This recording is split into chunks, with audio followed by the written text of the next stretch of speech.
absolute chaos in the transfer market as Rangers go to war for Jesurun Rak-Sakyi. Luuk de Jong to Ibrox, a former Barcelona striker, could be leading the line in Ibrox by next week. Sotar's place in danger as Rangers chase a Premier League leader. And Russell Martin, formally put on notice after just one match, boos at Ibrox, pressure mounting, and the Champions League looming large. This rebuild's moving fast. The drama's non-stop. And by the end of this video, you'll know exactly why this summer could define Rangers for years to come. Russell Martin had his Ibrox welcome, and let's just say it wasn't exactly the red carpet treatment. A 2-2 draw with Club Brugge in his very first match at Ibrox, and the boos rang louder than the final whistle. Now you've got Hugh Keevins firing shots, saying Martin's already been formally put on notice. You read that right, formally. The message? You don't draw at Ibrox, you win. Simple as that. And if you don't, you're one step closer to that revolving door that spat out more managers than a Glasgow chippy does deep-fried pizza. Martin's walking into a job where non-negotiables aren't just buzzwords, they're gospel.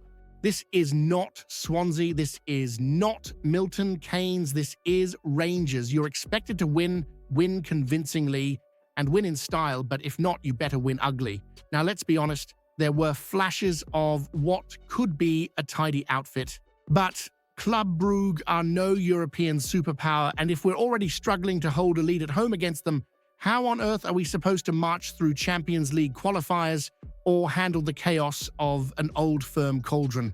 With a career win rate sitting at 39.77%, Martin's not exactly bringing a pedigree of serial success. The question now is, can he command a Rangers squad, meet sky-high expectations, and take down Celtic before the patience of Ibrox runs out? Because the truth is, he doesn't have a honeymoon period. The moment that whistle blows on the opening day, the clock's ticking.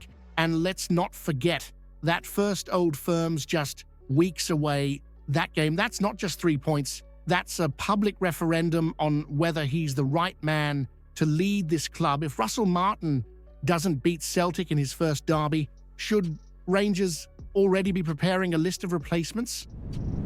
It's bad news for John Sotar, and there's no sugarcoating it.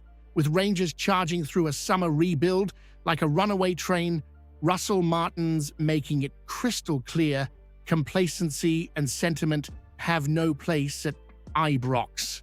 And now, with word coming from Sky Sports that Rangers are still pushing hard for Coady, it could be curtains for Sotar's place in the starting 11. Cody's not just another name on a list. This is a seasoned Premier League defender, a former England international, and a man Sean Dyche called Immaculate. He's been described as a great leader, and when a squad's being sculpted for silverware, leadership isn't optional, it's essential. Look, Sotar did well last season. Over 3,000 minutes played, his most consistent campaign in years. But consistency doesn't equal security, especially not when you've got someone like Cody knocking at the door with a CV that includes Wolves, Everton, and a Champions League campaign with Crvena Zvezda. Statistically, he's outpassing, outmaneuvering, and outthinking Sotar in nearly every category, bar aerials and duels on the deck. That's not just a tactical shift, it's a culture reset. Martin wants to dominate the ball, recycle possession like Guardiola's pet project, and play out from the back with purpose. In that world, Cody's passing range becomes a weapon, not just a stat. Now, factor in that Rangers already have a pack of centre halves, including new boys like Giga and Fernandez, plus the steady presence of Ben Davies and Leon King. If Cody arrives, Sotar doesn't just slide down the pecking order, he might be completely frozen out. If Cody signs and John Sotar gets dropped after arguably his best ever season, is Russell Martin disrespecting a loyal servant? Or is he showing the ruthless streak that Rangers have sorely missed. Now, this is the kind of move that splits opinion right down the middle of Govan like a Glasgow derby in a thunderstorm. Rangers are reportedly on the verge of snapping up Luuk de Jong. Luuk de Jong, the towering Dutchman who once led the line for Barcelona and has banged in goals across Europe like it's a hobby.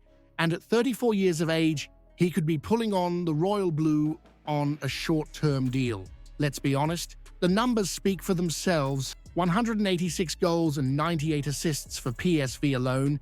He scored 7 for Barcelona in a bit-part role and notched 18 goals last season in both the Eredivisie and Champions League. This lad doesn't just know where the net is. He practically lives in it, with Cyril Désir flattering to deceive and Hamza Igaman potentially heading out the door before he's even unpacked.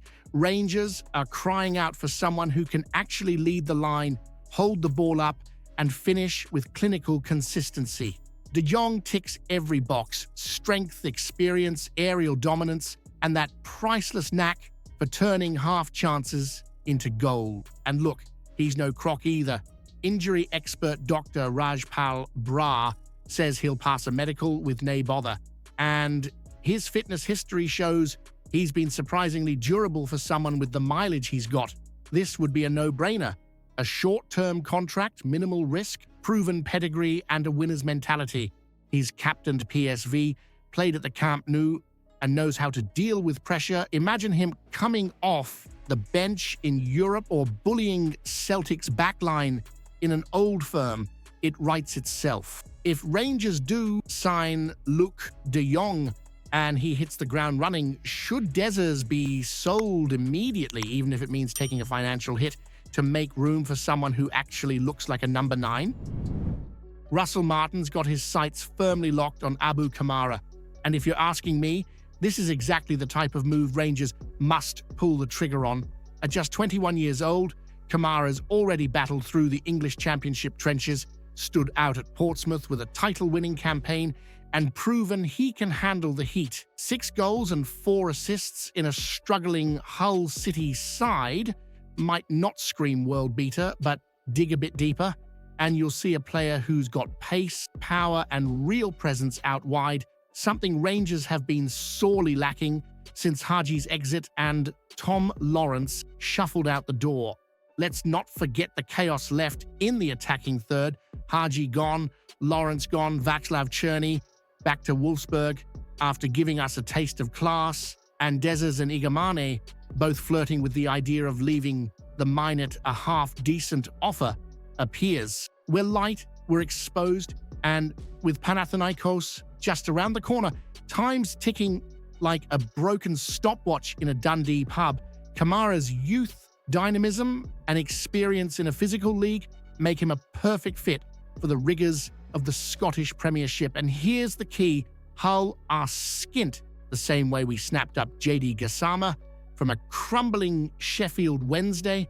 We've got a golden chance here to pounce, while championship clubs are desperately trying to balance their books. Martin's rebuild is taking shape, but its lopsided defense and midfield are being bolstered, sure. Aarons, Giga, Rothwell, solid, but up top, it's patchwork. A couple of young wingers being scouted, but no firm number 9, and no one with the direct cutting threat Kamara could offer. Kamara is the smart play, high ceiling, affordable, and ready to go now. If Rangers sign Abu Kamara while Celtic sit on their hands this summer, would it finally prove that Thelwell and Martin are building something smarter, stronger, and more sustainable than anything their mob across the city could ever manage? Jesurun Rak-Sakyi's move to Ibrox. That dream might be hanging by a thread now, and you can thank Manchester United and Wolves for sticking their noses in. Rangers have been circling Rak-Sakyi like a hawk for weeks. Russell Martin's got eyes on him to help replace the magic of Václav Černý, who dazzled last season before bolting back to Wolfsburg. But just as the pieces were lining up, in come the English vultures. Wolves have officially joined the race, and that's a problem. But it's the Manchester United connection that really throws a spanner in the works. They've just forked out £62 million on Matthias Cunha, and now they're using their financial muscle to cast a wide net. And guess whose name's on the radar? Rak-Sakyi's. It's not just the price tag that's rising like a pint in central London. Crystal Palace reportedly want £10 million, which for Rangers is near fantasy territory. Even if you offload Igaman or Dezers, that's still a monster fee for a player who, while promising, only delivered 7 goals and 2 assists last season for a Sheffield United side that crumbled under pressure. This is a player who's raw but explosive and would have fit Martin's system like a glove. Pace, directness, and unpredictability from wide. Exactly what you need in a team crying out for final third chaos. But now with Wolves sniffing about and United potentially using their weight to hijack the deal, Rangers are suddenly the wee man at the bidding table.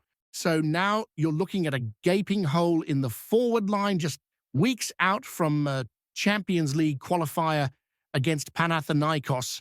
It's not just frustrating, it's reckless if not addressed sharpish.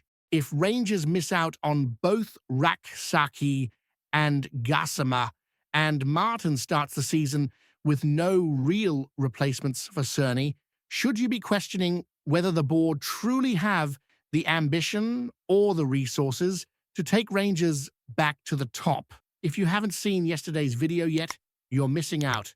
Explosive news about Rangers that'll leave every fan stunned. Go check it out now.